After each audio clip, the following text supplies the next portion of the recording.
Hello everyone, yes, I know it's been a while, but I had people to do and things to see. So before we do anything else, let's start with a channel update.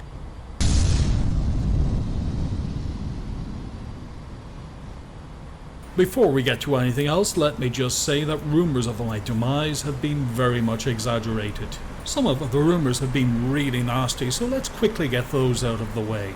Number 1. No, my sexual misadventures have not yet led me to contracting space AIDS. Number 2. I wasn't murdered by a jealous husband. And no, I didn't bang his wife. Apparently I'm one of the few people who hasn't. And number 3, no, I didn't drown in baby oil at one of Diddy's parties, because like all of you, I believe that Diddy didn't do it.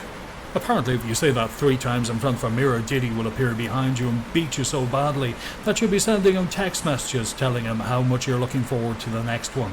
Well, dear lonely viewer, I'm sure you're sitting there looking at the screen saying, well, where the fuck have you been, Laobi?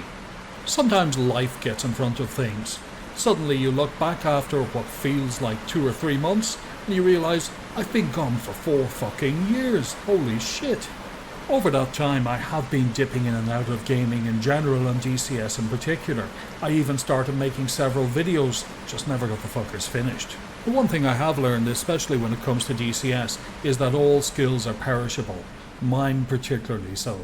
One of the features of only having the time to dip in and out is that those small incremental changes made over the years look absolutely huge when looking back. One of those features that really jump out are the rain effects on the cockpit. Particularly for someone like me who remembers the first attempts in 2018 and 2019, which seemed like a stream of anal lube being poured over the canopy, leaving the player feeling that they were only a single click away from getting a face full of spunk.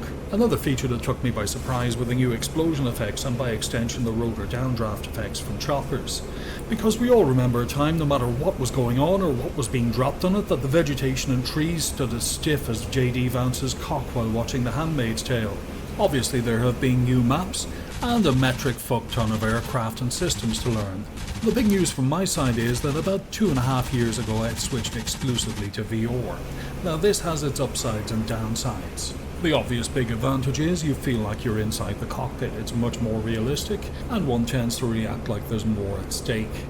The major disadvantage is that for a while every update was like flipping a fucking coin.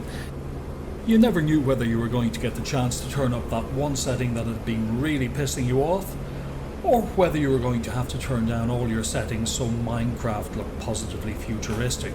The other issue with exclusively playing in VR is that any recording you make in VR will look saturated, stretched and nauseating to the viewer, like Hillary Clinton's vagina.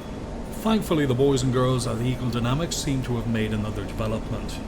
That is the improvement of tracks. I haven't noticed any real issues with some of the tracks I've been recording, so hopefully we'll continue along that path. This is probably the most welcome development for me, as previously tracks always existed in the realms of Schrodinger's thought experiment.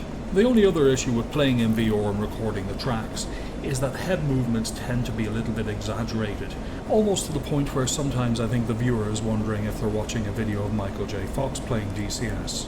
I've been trying different tricks but have yet been able to fully mitigate this issue. My penultimate bit of news is that I'm building a new rig.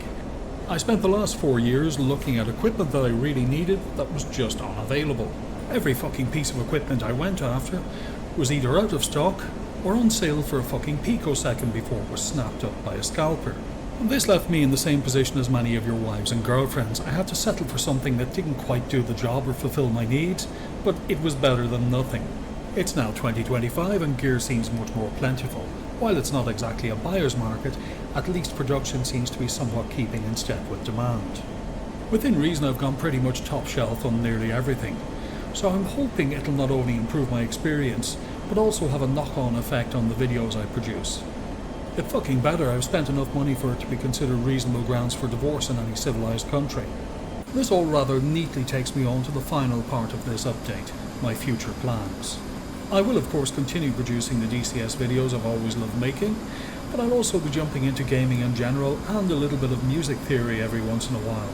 Fucking riveting, yes. Initially I aim to produce 1 or 2 videos a month, but over time I will ramp this up, as time allows of course.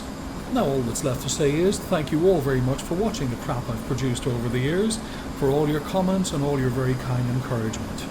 And finally, please don't forget to tell me to go fuck myself below. See you soon.